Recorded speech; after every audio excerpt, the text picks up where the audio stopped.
Welcome to LOA Today. I'm Walt Thiessen. With me today is our own pianist in residence, Sam Page. This is your daily dose of happy. We are so happy you decided to join us today. And if you missed it, we had the I guess you would call it the world premiere of Sam's album that just came out last week during last week's show, which was great. I don't know if you got any feedback on that one, Sam. But not that I know of. In general, I've gotten some feedback and it's all been good, so I appreciate that. I appreciate you. I've been meaning to say this all week, but I appreciate you sharing it on the show last week. Oh, absolutely. Yeah. I mean, Neil hasn't heard you, but let me tell you, Neil, this guy is talented. He did an entire album just letting it flow out his fingers. None of it was pre-rehearsed, pre-recorded, written down. He went into a studio and just played. That's impressive. Total flow. That's kind of how I do it, yeah. Yeah. Just amazing. Absolutely amazing. Congratulations, Sam. Thank you. Thank you. Appreciate it. Very grateful just to put it out there. Well, it's exciting, isn't it? Oh, for sure. For sure. Because you've been planning this for, you've been working out for the last few months, but you've been planning this for years. Generally, yeah, pretty much. I've been wanting to do it for ages. So this is a big deal. This is a really big deal. Definitely. I just hope enough people can discover it so that they know, there's some pretty good stuff there. So. Oh, appreciate that. And yeah. That is my hope as well. Yeah. Well, do the promotional work, right? Exactly. Get it out there to the world, show it to people, play it for people, all that kind of thing. That is the intention. Yeah. And we do have a special guest joining us today. His name is Neil Cannon. He is the author of The Vitality Secret, and for good reason, because he discovered the secret to, this is the way the story often goes, right? You have something that really goes wrong in your life and you try to find a way to fix it, and then you find the way to fix it and you want to share the secret with everybody else. Well, that's what Neil is doing. But I'm going to let him tell his story. It's a unique story, and I think it's probably best just to hear his words. So Neil, first of all, welcome to the show. And second of all, thank you for joining us. And third of all, what's the story? Well, first of all, thank you, Walt and Sam. It's an honor to be on your show. Thank you. What was the second one? Story. Take them in any order. I'm not even sure what they were. They were just kind of flowing out of my mouth. I don't know what it is. So yeah, I think you hit the nail on the head by sharing, what we discover. We find a problem, discover a problem, solve it, and want to share it with the world. And like everyone who works in holistic health, I do come with my own story of healing. And in a roundabout way, it wasn't even my own suffering that led to it. It was actually my father. But I'll start with me, first of all. I had eczema for 30 years, from pretty much being a toddler. And I was always given these symptom masking treatments by my doctor. So it was kind of steroid creams, prescription moisturizers, antibiotics when it got really bad. Before you go further, I want to ask you to clarify something. My understanding is that eczema is actually a very unpleasant condition to live with. This isn't like some minor itch or something like that. This is something that just like affects your entire life. Yeah, it does. Yeah, it does. I mean, other people have had it much worse than I had it. But when it got bad, it started off kind of very mildly, like in my arms, and then my legs and my hands, and then my neck and back, and at times, even in my 20s, it was on my face. So I couldn't really hide away from it. Right. So, other people have been covered head to toe in it, and they've been receiving even worse treatments.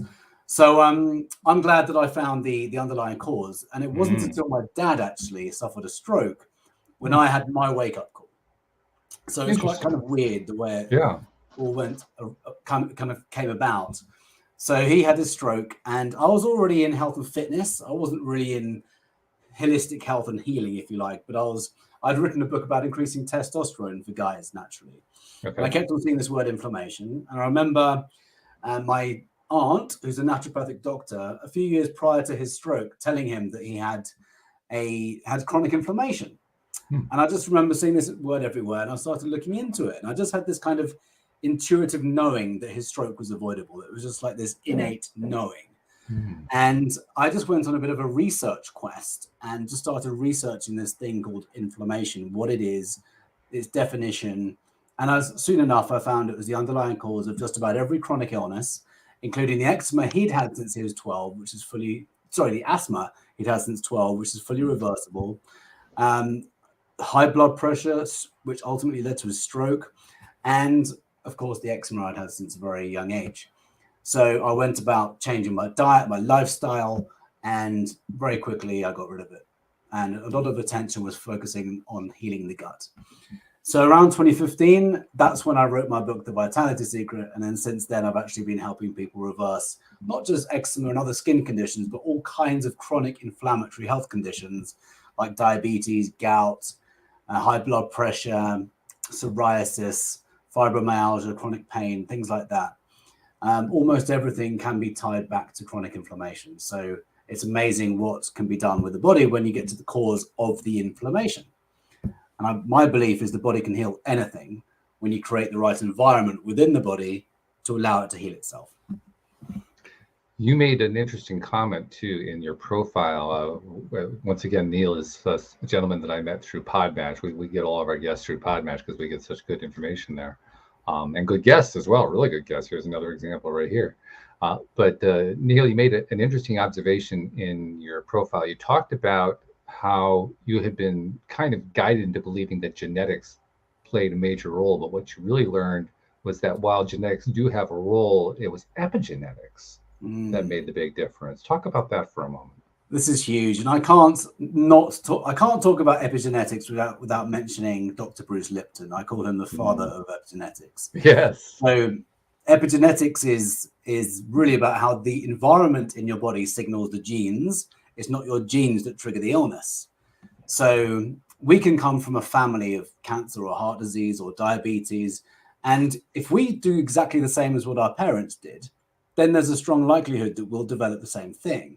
However, if we create an environment quite different to what the environment they kept was in their body, then there's no reason for us to follow suit.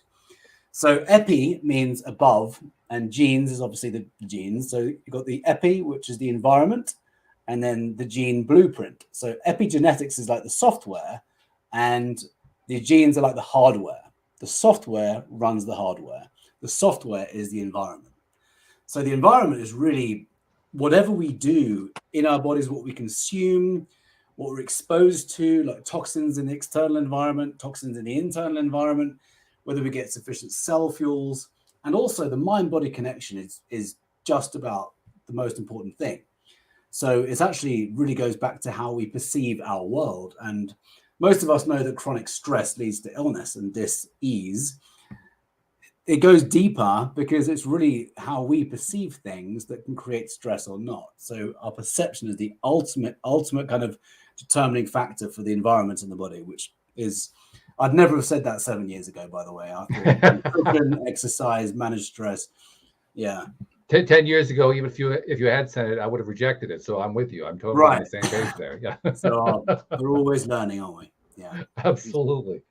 Wow. Yeah. Yes. Epigenetics is one of those really fascinating things too, because as you say quite accurately, Dr. Lipton is really one of the forerunners in that field in terms of helping us to understand it. But I think even he would say it's kind of in a sense like what they would say about quantum physics. If you think you understand epigenetics, you really don't understand it yet, because none of us really understand it yet. Yeah, it's true. Yeah, so true. It's just fascinating. I think it's really empowering, because a lot of people think they have a genetic disease or an incurable disease, but they don't realize how much power they have to actually heal themselves. And that's what I find super inspiring. I actually have my own podcast, and I interview people who reverse incurable illnesses according to Western medicine. And most of them have come across epigenetics at some point, or they'll have found someone else who's healed the same thing that they've got. And they're like, what did that person do? Because I want to do what that person did. Sure. So it's amazing. And this is, by the way, about 95% of the population are born with genes which are influenced wholly or the majority by the environment in the body. Less than 5% of the population are born with defective or genes that are fully penetrant. I've got to stop doing this. Especially since most of the audience can't see it. It's an audio only podcast from us. Oh, is it audio only? Well, we have some of us see the video. Most of us just hear the audio. That's what makes it even more confusing. Okay. I'm doing air quotes. So less than 5% of the population are born with defective genes, meaning that they don't hold much power to influence their expression. However, that's not to say that even if maybe a child is born with some illness, it's not to say that they can't reverse it. It's just the environment didn't have much of a role to play in the expression of the genes. That is my understanding of the epigenetics, of the science of epigenetics, which for 95% of us means we're in the driving seat. It's empowering. We can influence the environment in our body, which means we can heal ourselves. One of the most challenging aspects, I think, of the whole epigenetic topic is the fact that since we don't have, solid, clear understanding of how the whole thing works, we kind of fill in the gaps as best we can with other things that we believe in or feel that we know or believe in spiritually or something like that, because we don't have anything else to fill it in with. It's the best information that we have available, so that's what we go with. But it's also a bit challenging, particularly for those people who are very strongly science-oriented. Got to be a double-blind, placebo-controlled study, otherwise it doesn't mean anything. So it muddies the water, I guess. We'll put it that way. And because of that, it's one of those topics where we can kind of get off topic easily, if you know what I mean. Where we end up, you can go down a rabbit's hole. That's the typical analogy, right? You can go down rabbit's holes pretty easily, and lots of different rabbit holes, trying to understand the thing. So I want to go down one particular rabbit hole, mainly for the purpose of understanding your perspective. And so the way I'm going to do that is I'm going to ask you, when you think about how this information kind of gets shared by the cells of the body, by the body as a whole, by the interaction between the environment of the body and the life inhabiting the body, and however way you understand that, when you think about that communication process, how do you think of it happening? Do you think of it as just something that just kind of, snap your fingers and it's done? Do you think of it as a flow? I mean, what do you think about when you think about that? What a brilliant question. That's one I've never been asked before. So I understand that our cells have consciousness, and I understand that there's an intelligence that is really running the show the whole time. And, we know that, for example, we know the power of the placebo effect. Sure. So we know the science of the placebo effect. Those double-blind reverse, upside down, reverse, upside down trials. Those ones have proven that the science of the placebo is science. It's reported, I think the figures around 30% of results in drug trials are from the placebo effect. Right. Or it might be even more, but it's around that. So what happens really simplistically is we have a thought, which, we're taking that inert substance. We believe wholeheartedly with all of our consciousness that thing is going to heal us or get rid of a symptom, whatever word works for you. Some people don't like to use the word heal, but you think that symptom's going to go away. You think you're going to get rid of your eczema or illness or high blood pressure.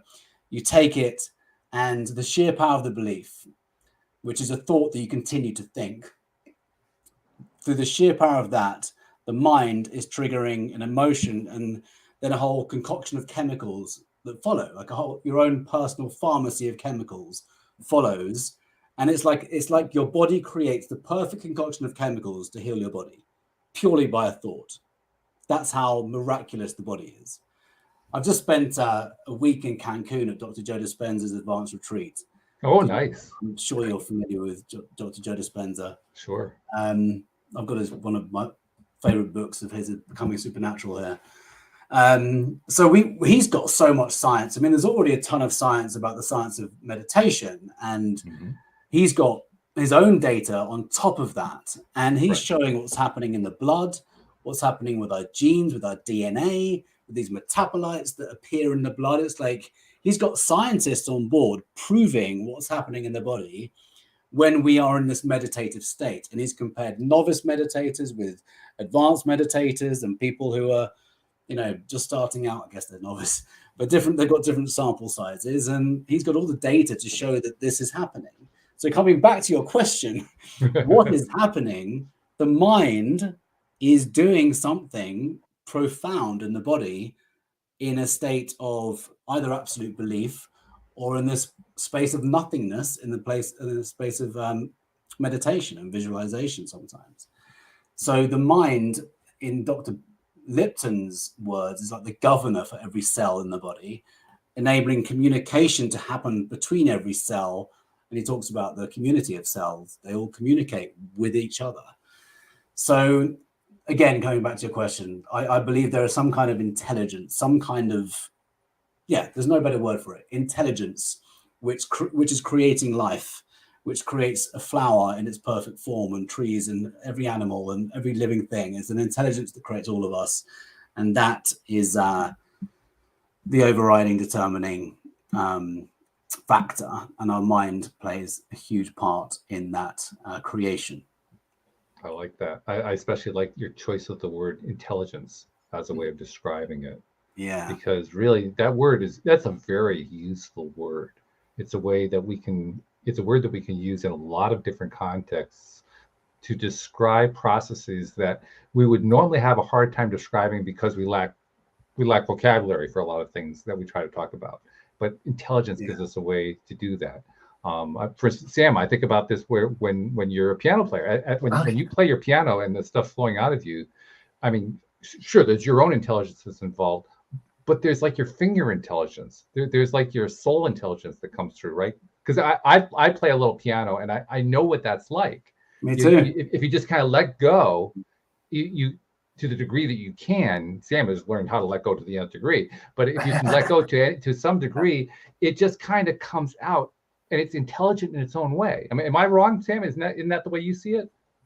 Actually, yeah, no. And this ties in interestingly because just a couple days ago, somebody sent me this, like, I guess you could call it a meme, but it was basically saying everything your brain is doing when you're playing piano, like all the different hand-eye coordination and just everything. There were like 10 different things listed. And I'm like, wow, I'm doing all of that when I play. Just like, but I also have been playing for like 3 decades or almost. So I guess that it's come with that much time, it becomes natural. So it's like, but it's really interesting to turn it. Like, yeah, definitely. I find it applicable to that for sure. And so I appreciate that. Yeah. Well, I think one of the reasons that you practice too, we often tend to think of practicing as just a way to get a better skill, which is true. That is certainly a part of what practicing is. But I think another part of practicing is practicing letting go. Just like we practice letting go with anything else. When you're playing, you have to kind of let go of, I got to get this right. I got to avoid the mistakes. I got to make sure that I hit the right notes. You got to let go of all that. Otherwise you hit the wrong notes. Right. Yeah. Totally. I play the piano as well, and I can I can sit there for hours and just play and just let whatever comes through come through. Yeah. And sometimes I'm probably nowhere as good as Sam, but I do compose and make my own music up, and I just sometimes think of it as channeling. So it's like the music's not coming from my brain, it's coming from somewhere else. It's coming from this intelligence. You know, and I have that. That's when I look at professional musicians and I see them all playing together, I think something magical is happening between every person on the stage right now. The harmony they have with one another, the connection, there is a connection between every one of them, and it feels like they're being guided by some kind of force outside of their own brains. Absolutely. When you said it's channeled, that's exactly like how I feel about my process when I'm playing. But also that's like a great point when you're playing in an ensemble, like what better like divine co-creative experiences is there? Yeah. This intelligence is a fascinating topic. And it's co-creative in a way that has no agenda. Right. It's just pure creation, creating music and I love that. And therefore pure joy. Yeah. Are you allowed to talk about plant medicines on this show? We can talk about anything you want. See, the nice thing is this doesn't go out over the air, so the FCC has nothing to say. Okay. Well, they might have something to say, but they have no control. Let's put it that way.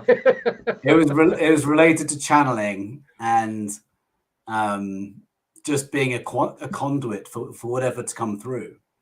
And I've seen this with dancing. I've seen it with musicians. I've got a few very famous musician friends, and they look about 10 years younger than their actual age. Wow. And I've commented on this, and they say, one guy said, I think being a musician is the fountain of youth, because you are, and in my kind of perception of that is they're connected all the time. They spend the majority of their days in flow, resistance free, and allowing this to come through. Yeah. Whereas a lot of us are, we might be stressed or anxious or depressed. We've got so much resistance going on, which is what's ultimately lowering the frequency in the body. That's body electric stuff, and causing illness and faster aging and inflammation and stuff. But when you're in flow, you're resistance free. So imagine doing that day in, day out, year on year. You've got this natural fountain of youth. Anyway, the purpose of bringing up that was the plant medicine. Well, look at Sam. Sam's a perfect example. He says he's been playing at least for 3 decades. He looks like he's 24. He's 95. Right. Yeah, exactly. A very youthful 95. I love that. Sorry, what were you saying, Neil? I was just going to bring up the plant medicine because I've had an experience with a particular plant medicine where I literally did not think my body was, I knew my body was mine, but I completely surrendered. And I was dancing like I've never danced before. And the mother ayahuasca, there we go, there it is, was dancing me. She was dancing me, and I was pulling moves off that I've never done in my world before. And it was the most extraordinary experience. And then when I relayed this to professional musicians and dance friends of mine, they're like, that's what it's about. It's completely letting go. We don't need to take the plant medicines, of course. It's just it helps sometimes. And just allowing that intelligence to come through is just so magical. This leads to this actually leads to a law of attraction concept. I'm curious to get your take on it. Basic concept, law of attraction, thoughts become things, like all that kind of stuff. One of the concepts that goes along with it is if you really want to get the most out of thoughts becoming things, you also want to take action. You need to have an action component to go along with the thought, emotion, energetic component. So using that as a foundation, talk about what you consider to be the relationship, I guess, or the marriage, or the co-creative aspect, however you want to look at it, between, on the one hand, getting your mindset right toward healing, and on the other hand, using modalities, using physical modalities, treatments, and that sort of thing, in order to achieve your goal of health, no matter what condition you're trying to recover from. Awesome question. So this makes me think of what I've recently termed the hierarchy of healing. And I mentioned those 4 pillars earlier: physical, mental, emotional, energetic. For most people, when they start off with their sickness, it's a weird way of, when they start, I call it a vitality journey. When they start off, they've got an illness, they start going about the holistic way of healing. It normally starts with action in the form of nutrition changes, exercise, managing stress, the more tangible stuff. And that could be considered action, and taking action in alignment with energy as well. And really, I put physical at the bottom of the hierarchy of healing, because I know that we can do it with thought alone. We've talked about the placebo effect. We can heal the body with thought alone. I've attended just an example recently in June, going to the Cancun event with Joe Dispenza. I met people who had done it. They'd reversed very, very serious things like blindness and cancers and autoimmune diseases. I hadn't personally seen anyone, but some other people had seen handicapped people get up and walk. Wow. So it's I was going to say insane. It's not insane. This is magical, and it's also a technology we all have within us. So most people start with action, nutrition, fitness, etc. But ultimately, it's the energy and stepping out of the way and allowing the body to heal itself, which has the most impact above all, in my opinion. That's kind of the way I look at it. So you got physical, emotional, mental, energy. That's the way I look at it. The thing is, if people get sick, if someone gets cancer or an autoimmune disease, the likelihood is they're not going to go straight to energy, because we haven't been educated in energy. We haven't been educated since birth saying you can heal your body through thought alone. It's not true. We haven't been told that. We've been told go to the doctor, get some drugs, because it's science. And that's kind of the old way of doing things now. And the thing is, most people don't have that awareness. So they start off with nutrition, which is great. And they start off, oxygenating themselves, reducing stress. They might start with meditation, which is, of course, going up the hierarchy. They take up all the toxins out of the body. There might be mercury or cavities or infected root canals or something in the mouth, dropping the body electric, and any other kind of toxins in their body, mold. There could be external toxins. So that's all in the physical, which is super important. And I find it's like it's a head start to really get the body working, to allow the energy to flow anyway. Otherwise, it's like if you've got all of these toxins in the body, you're just creating this barrier to the healing. So there's a lot of action we can take to go about healing. I think everyone can relate to stress. We need to do whatever we can to bring that down. We know that 90% of illness is down to stress. Whatever we can do to really alleviate that is going to be super beneficial to allow the body to heal itself.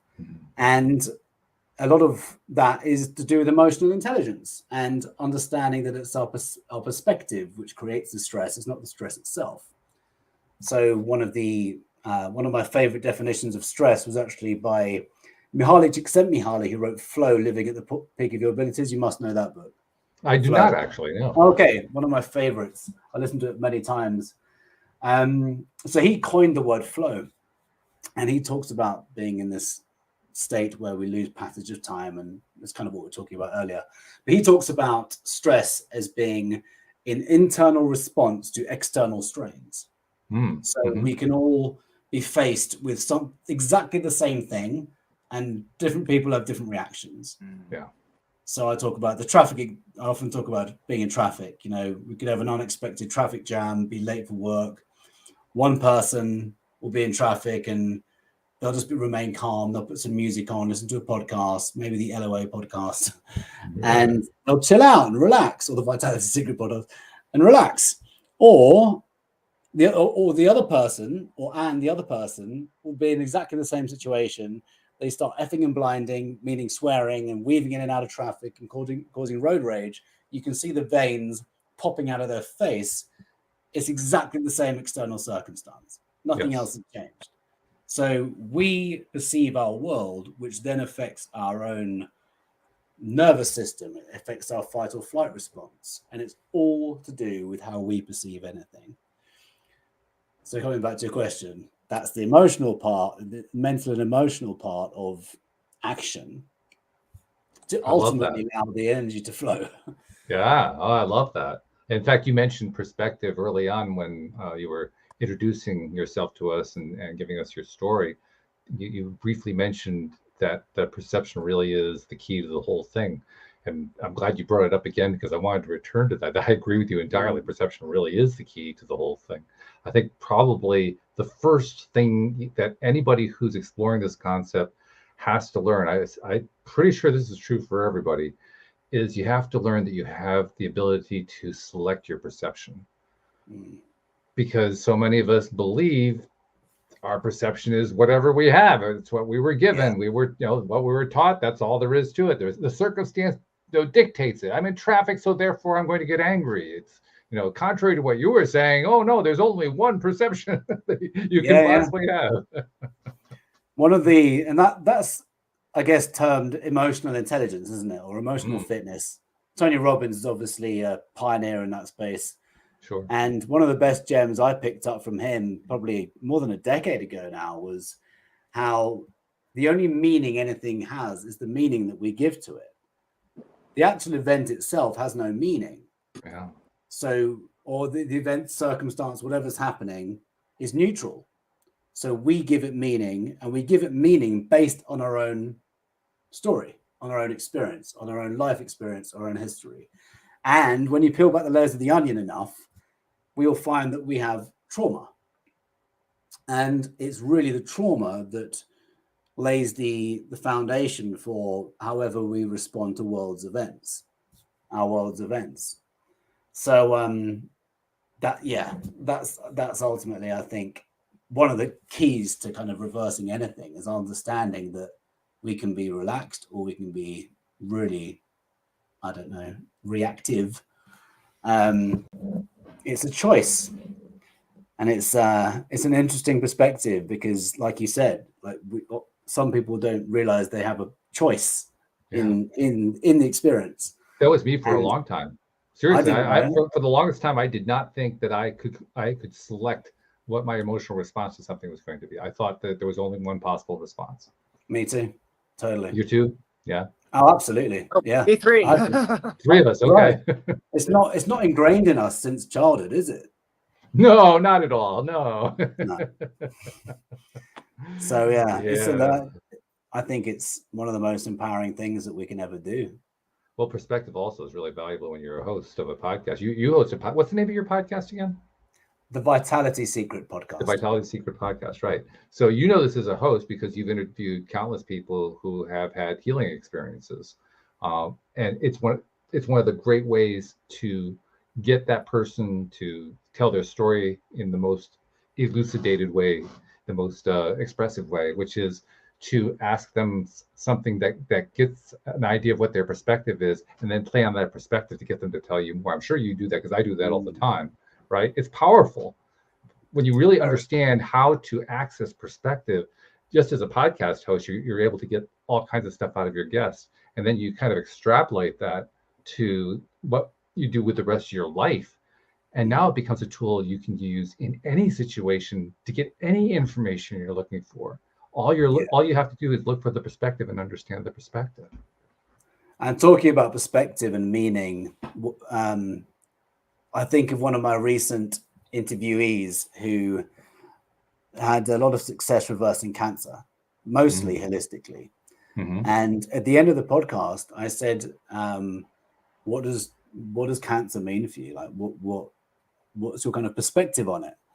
And because I've got my own personal definition of what cancer is, and she told me hers, and she said it's a symptom of toxicity and deficiency. And I said, would you, I think I said, are you, to the effect of, would you have changed this experience? And she said, no, because it got her to shift. It was like an inflection point in her life, a wake-up call. Mm-hmm. And her kids played a vital role in it as well. Mm-hmm. She said, cancer changed my life for the better. And there's a book called Radical Remission, written by Dr. Kelly Turner. She was featured in the Heal documentary, brilliant documentary. And she interviewed about 200 people who radically reversed advanced stages of cancer with no medical intervention. Wow. And one of the questions that she always asked these cancer sufferers or people experiencing the symptom called cancer, what was the cause? Do you know what the cause was? And every one of them knew what it was. And it was normally a trauma in their life. Wow. They just intuitively knew it. And some people even said, cancer saved my life. Yeah, so that's a meaning that, you know, not many people reach, because what does society tell us about cancer? Right. How have we been educated since birth about what it is? We're not told it's a symptom. We're told it's something to be very, very scared of. Right. We're also not told to treat it as something we're experiencing. We're told and we're encouraged to believe it's something we have. It almost becomes a source of identity, totally. Which is kind of scary, really, when you think about it that way. I love that you've been using the word experience to describe it, because I think it's probably one of the best methods we have to dissociate ourselves from the experience of it, is to call it an experience rather than something I have. Totally. Even editing my book today, I found that I'd written my eczema in the past. And even then I was thinking, do I remove that and just replace it with the symptom called eczema I was experiencing? Yeah. It was just too long-winded and it I hear you. was unnecessary. But the point, your point is spot on, Walt. We need to separate from the identity of the symptom. Otherwise, we create more energy around it. We start talking about it. And we know with energy that wherever attention goes is where energy flows. So I believe we need to disassociate from the identity of it entirely. And then let me go to, I'm going to flip the script a little bit. Let me go to the really hard questions that are associated with this topic, because the kinds of things we're talking about here certainly are not embraced by medical science on a wide scale, certainly aren't embraced by society at large on a wide scale. And there are many, many people. Louise and I have a friend who passed just a year ago from pancreatic cancer. And he had a very positive attitude. He was fighting hard to survive and so forth. And he ended up succumbing to it. That's the hard reality for so many people that they're facing, that they're seeing. It's one of the reasons why the whole fear about, well, if you have cancer, it's a dread disease. It's what makes it feel real, because people actually do die from it, or suffer, tremendously debilitated lives at the very least in many instances. So from your perspective, when you think about that side of the picture, the harder side of the picture, what do you think about? What do you think about when you're thinking about people who have been in that place of having a cancer or some other dread disease and are doing their best to overcome it, and they ultimately succumb to it? Yeah, that's a great question. And as always, I've noticed, in 2015, I lost 3 friends to cancer. So that is what inspired my research in it. Just like my father, my father's life was changed completely with his stroke. It was life altering, and it's been declining ever since. So with cancer, it's obviously, if one is only following the mainstream on most things and one gets that diagnosis, then it's only natural for that person to go into a state of fear, because that's like a program in the mind of the person. And someone in my family was recently diagnosed, and I was doing my best to try and help her to understand it as a different thing, as not what she believes it is, not to be fearful of it. It was a very not mild form, but they have different stages. Sure. They called it 0, but they still have that fearful diagnosis. And in the words of Deepak Chopra, he says, accept the diagnosis, not the prognosis.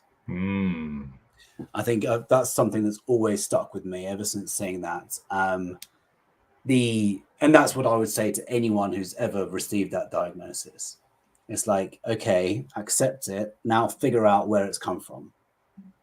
Because the industry never does that. We know that. We all know that. We don't need to use any kind of words to you don't throw the word science in there or anything like that. We know the industry does not get to the cause. So they're using treatments which, I don't know if you know this, but chemotherapy is derived from mustard gas in the First and Second World Wars. Yes. It's like it's a very toxic substance. And I think more people are more fearful of that than the cancer itself. And I don't blame them. The only thing is, there's so much more to it than what we're presented with in the mainstream. There are so many modalities to healing. It's unbelievable. And they have all been turned off. They were basically eliminated in 1910. Do you know about the Carnegie and Rockefeller takeover of modern medicine? I don't know details. Give us a little education. Oh yes, this is going to sound conspiratorial, but this is okay. This is the conspiratory, the conspiracy theory warning. We're going to place it on the screen here, right? warning! Major conspiracy theory about to be permeated here. Okay, we've got it. Okay. Yeah, I mean, everything that's happened in my life has caused me to do some investigation. So, my own father, my eczema. People with cancer, like why is someone like me without a single medical qualification able to help people reverse illness? That alone is weird. Yeah, I've not done 1 second of medical qualification, right? And I just get the body because I've learned about it and I've read it. I've not read it. I've researched it. So why is someone like me able to do that? And it goes back to something that happened more than 112 years ago with the Flexner Report. And Carnegie and Rockefeller set up these Carnegie and Rockefeller foundations. I'll try and keep this really short and simplified, but they basically created these foundations and they implemented the Flexner Report, which it was a preordained report, which meant that they knew what the outcome was going to be. And what it did was it got rid of all competition to patent petrochemical medical education. In layman's terms, it got rid of all competition to any form of medicine that wasn't drug oriented. So prior to 1910, there was a whole plethora, there was a wide variety of natural approaches to medicine, many different disciplines, doctors learning in all kinds of different disciplines. And that was what medicine was. Medicine used to help the body to heal itself from the inside out. It would empower the body's own healing abilities. That's what medicine used to be. 1910 came along, and we don't need to go into the reasons for it or go that deep, but we can just say what happened. The Flexner Report eliminated and got rid of natural forms of medicine, because between 1910 and 1950, the Carnegie and Rockefeller foundations the donors from these foundations would sit on the medical boards of medical schools throughout the US, and in receipt of donations, and I'm talking in the mark of around hundreds of millions of dollars, they were, let's just say, inspired to teach drug intensive medicine. They were steered. And the Carnegie and Rockefeller foundations had links with the manufacturing of drugs for medicine. So between 1910 and 1950, many natural forms of medicine just disappeared. I've got a whole kind of timeline in my book of different chiropractors and naturopathic doctors all being closed down between 1910 and 1950. But by 1950, if a doctor graduated without a Flexner-approved degree, meaning drug-intensive medicine, he or she wouldn't get a job anywhere, and it's remained the same ever since. So this is why in the Western world, we think of drugs as medicine. We think of science as medicine. And there's all these, I'm doing these air quotes for people who are just listening. You're not the only one, don't worry. Yeah. Lots of people have done that. Lots and lots of people have done that. Okay. I do it myself. So imagine we have a different perspective of what Western medicine is. Instead of thinking it's like the only way, it's a form of medicine. That's it. There's lots of other ways of learning. And Western medicine, now we know, is biased towards drugs and surgery. If a doctor says symptom X is incurable, all they mean is, based on their training, drugs and surgery won't cure X. That's it. But that's just one method of learning. Whereas the school that I come from is the body can heal anything, provided the environment is appropriate in the body. That's what the science of epigenetics is saying.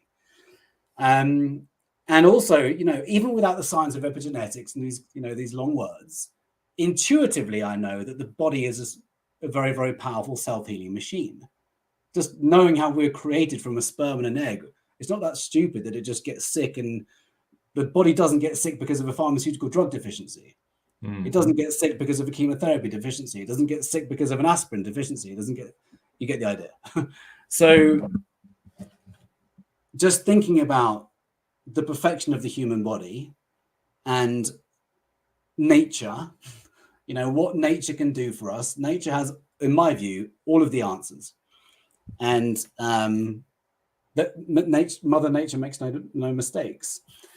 So I just think if we know the history, I've put this history in my book in detail because I think it's one of the most important pieces of history any of us can ever learn, given that health is arguably the most important thing for all of us and our families and our children. Isn't it worth knowing the foundations on which our doctors are trained before we follow that path? That's what I find interesting. I don't think we should just blindly follow just because that's what's in the newspapers or on the TV or said by the government all the time. I like to look at the root cause of anything, not just the root cause of illness, but the root cause of the trainings. So, and then it gives us power. Yeah. That's the point. It's not to kind of go down the conspiratorial, that kind of route, the rabbit hole. It's empowering, because once we get to that, we're like, okay, I get it now. We don't need to know why. It doesn't matter. And it's got us to where we are. Western medicine is amazing in emergencies and getting us out of trouble. It's phenomenal. My own parents are alive today thanks to Western medicine. I've got friends alive thanks to Western medicine. So it's phenomenal in certain areas. The only thing is, we need to know where it's not phenomenal and where we're better suited to go down the holistic route or the healing route or whatever words you want to use. So, yeah, I love that. That's a really good presentation, I think, of how the lay of the landscape is. I think it's also interesting to look at what is currently going on within medicine in terms of what medical establishment members are doing. And I say that because on this podcast, we've had, I'm going to guess, I haven't actually done a count, I'm going to say something like 6 to 10 doctors on the show in the last year or so. And every one of them is somebody who has dared to kind of start to take steps outside of the regimen as it's taught, and gotten a lot of flack for doing it. But nevertheless, they're doing it. And even though they themselves perhaps have a long way to go in terms of understanding what we're talking about here, they are still taking the steps. I find that to be very encouraging. I mean, maybe it is Rockefeller and Carnegie who established the whole thing. I don't know. Honestly, I don't really care all that much. What I care about is it changing away from that? And I see that changing. It may be changing at a glacial pace, but it is changing. It's shifting. I mean, look at Dispenza and Lipton. Doctors Dispenza and Lipton, way outside. I mean, they're getting snowballs thrown at them. They're so far outside. But there are others too. And the more that happens, the more I think tens of thousands. We just don't hear about people. Well, we're hearing more and more, but you're right. For the most part, we don't hear about them. And it's encouraging. I've written about a number of doctors in my book, actually, doctors I follow, particularly ones who retrain. They often find functional medicine or naturopathic medicine. Right. The one doctor who just came to mind is Dr. Amy Myers. She was conventionally trained, and she had Graves' disease during her medical training, which is an overactive thyroid. Hyperthyroidism. My wife had that. All right. Yeah. So the conventional treatment is to irradiate the thyroid, which is destroy it and put you on hormone medication for the rest of your life. Or surgically remove it.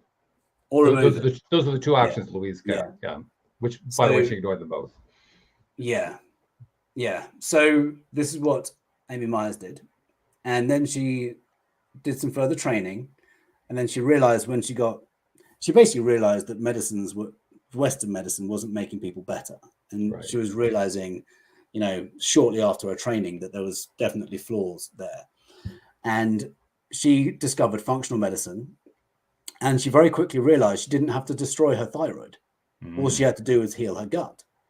So now she's devoted her life to helping people with autoimmune conditions, particularly thyroid, Graves', Hashimoto's, but also every autoimmune disease, because really most of them stem from leaky gut and inflammation, chronic inflammation. And she's helped thousands of people avoid this operation by understanding that the body can heal itself, basically, and saying that training's wrong, that's really limited, it's great here, it's not great here.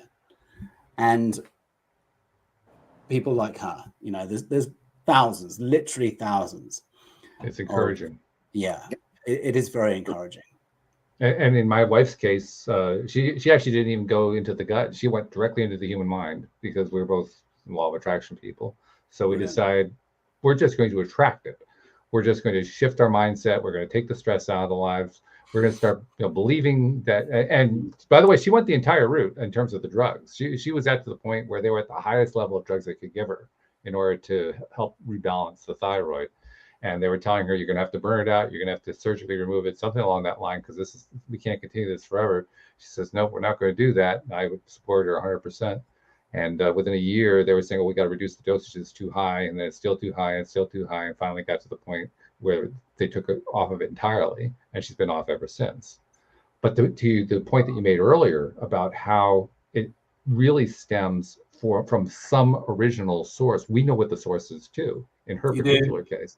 The source was... you don't need to share it. It's good to know. We've talked about it before. Okay. She started a business, a gardening service and maintenance business. We started in actually 2 different locations. And when we started it again here in Connecticut, it got to the point where it was growing very, very well. But she was finding it to be extraordinarily stressful, to the point where she hated, she loved gardening and she hated doing the business. She had gotten to the point where she didn't want to have anything to do with gardening ever again.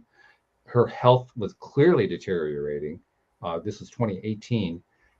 And it got to the point where she ended up getting hospitalized over it. And it was during the hospitalization that we found out about the Graves' disease. And Wow. it was from the moment that the whole thing started to really spiral out of control, it was just so obvious to me. It took my wife a little while to get there. She finally got there and said, yeah, you're right. That's where it all started. But it was so obvious to me. It started with how she was feeling about the gardening business. Yeah. Because the gardening business was literally running her over. It was running her ragged. She couldn't keep up with it all. Weakening the gut. Yeah, it was weakening. Well, not just the gut. It was weakening the gut. It was weakening the mind. It was weakening the body in all of the different ways. It was tearing her apart.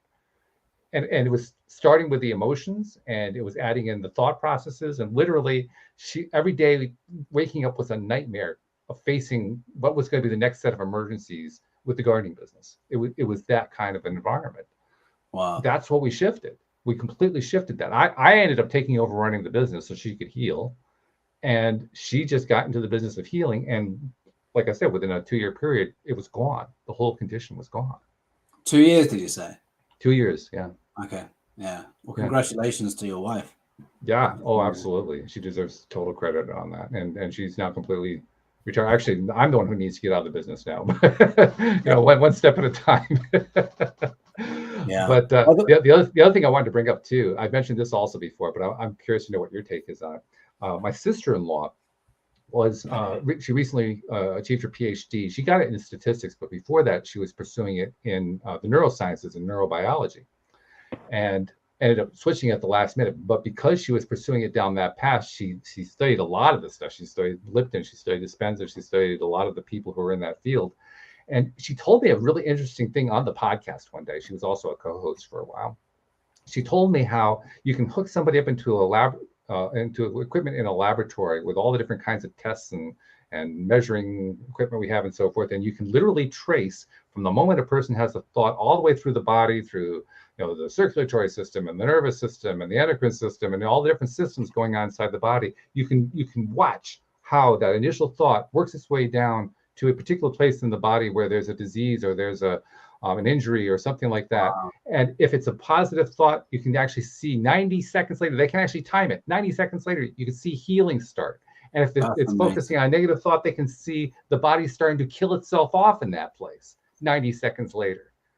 They can trace They can actually trace that with medical test equipment in the laboratory. Obviously the person wired up with that is going to be basically not going anywhere because there's so many things wired up to. Yeah. But if you actually wire somebody up that way, you can trace the whole thing. And there's a 90-second window in which that whole thing happens, from the moment of a thought to the moment of detecting something going on in the area where there's illness or injury going on. That to me is astonishing. It is astounding, yeah. And that really goes to show the power of being the conscious observer of your thoughts. Yeah. Which is totally obviously related to LOA. And it's I just wanted to mention as well, just something I noticed about the synchronicity that just happened. What's that? I could have picked any doctor in my book, and I picked the one that was related to your wife. Yes, right. Oh, yes. Yeah. Yeah. I like it when synchronicities like that happen. That's cool. Welcome to LOA Today. It happens all the time. I mean, the most likely show it's going to happen on. Yeah, of course. Yeah, that's the way it goes, right? Yes. Now, The Vitality Secret is your most recently released book. You have another one that's coming out, though, don't you? The new one, yes. It's going to be out, I think, around 4 to 6 weeks. It's going to be called The Vitality Code. And this is about those 4 pillars of vitality. And I've yet to decide on a subtitle, but I believe it's going to be Reverse Engineer Illness and Discover the Energy You Never Knew You Had. Ooh. Nice. So when I talk about reverse engineering, I'm talking about the body electric, because when we understand that we're wired up like a house with different organs on different systems, we can really become like an electrician for our own body. And I was an electrician, by the way, about a decade ago. Were you really? Oh, okay. Yeah. So as soon as I learned about the body electric, it was like, boom. Yeah, sure. Straight away. So if we understand that, we understand causes, we understand cell fuel, we understand toxins and trauma, we can quickly just, not quickly, we can shorten the time in which it takes to heal the body. Mm-hmm. And we can go through those 4 pillars. So that the point of this book is for it to be a manual, like a go-to guide to allow anyone with any kind of chronic illness to understand at base level which pillars need to be addressed, or really all of the pillars, but how they can go about doing it. And I'll provide the resources to go deeper into any of them which require further research. So it's designed to be empowering. I want people to take their power back. I want to inspire people to take their power back. Absolutely, that's a great thing. I mean power by mental and emotional, but literally the power in the body as well. So as an electrical power, the energy, take our energy back. And it's vitality as well is about life force. One of my favorite quotes around vitality talks about life force. And if we have illness and we're taking drugs and we're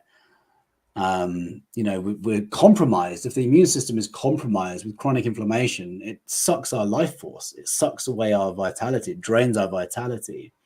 Whereas if we get rid of those things and we become symptom free, we automatically re-energize the body, and we've raised the voltage, we've raised the frequency, and that's when we can start to attract more of that which we desire into our lives. And that's ultimately what I think the whole vitality journey is about. There was I lead a Wim Hof breathing group daily, Monday to Friday, and we have these conversations afterwards. And one of the guys in my group once said, vanity is the gateway to consciousness. And I thought, I love that. Interesting. I thought, I considered it, and I kind of partly agreed. And then I thought, I like it, and I'm going to make an adjustment. Okay. How about sickness is the gateway to consciousness? Ooh. Because we have a choice, going back to that choice, whenever we get an illness. And it tends to be some form of an awakening for a lot of people if they choose that route. And it's obviously up to them which route they choose. Sure. Everyone I've interviewed in my podcast, without exception, started off with Western medicine. Then it wasn't working, so they had to ditch that and go down the healing route. And then they had the awakening. It's the same story almost every time. And it becomes a really empowering and enlightening journey when we understand that the body's giving us a symptom for a reason. It's giving us a communication signal. It's like a warning light on the dashboard saying, hey, pay attention, find out what's causing that flashing light, and go to the mechanic, not the electrician. Don't just rewire or smash the dashboard, or don't just rewire the light on the dashboard. Get to the root cause of what's causing the light. That's what I see symptoms as. So if we can get to the cause, allow the symptom to disappear naturally, we discover all this amazing stuff that's available to us, how we can change our life experience by changing our energy. That's when we really are talking about the law of attraction, and how powerful we are as humans to heal ourselves, heal each other. At the Joe Dispenza event, we were literally healing each other with our hands, and he was discussing what we could do with energy, and he was showing us what happens with the toroidal field. The name just literally escaped me, but the electromagnetic field that is emanating from our hearts and our minds, and what happens when I've done a lot of hand healing over the course of the last 4 years or so now, and I'm really understanding more and more about it from an electromagnetic standpoint. And the more that we go down that route, the more that we start to understand all this incredible stuff that is available to us. And I think that magic happens once someone gets the proverbial kind of wake-up call to go about their journey of healing. That's so inspiring. That's really, really very inspiring. Now, I'm sure that the Vitality Secret podcast, I'm sure that's available anywhere, any podcast platform people listen to. I'm sure it's on Spotify and Apple Music and all that kind of stuff. And I imagine that the book is available on Amazon, all the usual sources. But where does somebody find Neil Cannon if they want to reach out to you and find out more about you and interact with you, maybe ask you a question, find out what you've written, all that kind of stuff? Yeah, best thing is my website, which is vitalitysecret.com. And that's Vitality Secret, singular secret with no S. All right. So we'll make sure we'll include a link. Yes, if you could, that'd be great. And if you want to download an e-copy of the Vitality Secret, It's vitalitysecret.com/book. Oh, nice. B-O-O-K. Okay. Very cool. Love that. Well, this has been wonderful. Thank you so much for taking the time to share this wonderful information with us. And your story is so inspiring. One thing I want to tell you that I'm making it a practice to do regularly. There are many people who have heard you today, who have heard your podcast, who have read your work, perhaps seen videos of you talking about stuff, whom you will never meet, you'll never see, but you've touched their lives, you've helped them in ways that you'll never find out about. And we never really get enough appreciation for that. So on their behalf, I want to thank you for what you do, for what you've done for them and what you're continuing to do for them, because that's really very valuable. So on their behalf, thank you. Thank you for saying that. That means a lot. Thank you. And thank you so much for having me on your show. It's been an honor, Walt and Sam. Thank you. Oh, it's been lovely. I've really appreciated all of this. We certainly have. All of us have appreciated it, and I know listeners have as well. So thank you guys very much. Thank you, podcast listeners everywhere. We'll see you all next time here on LOA Today. Goodbye, everybody.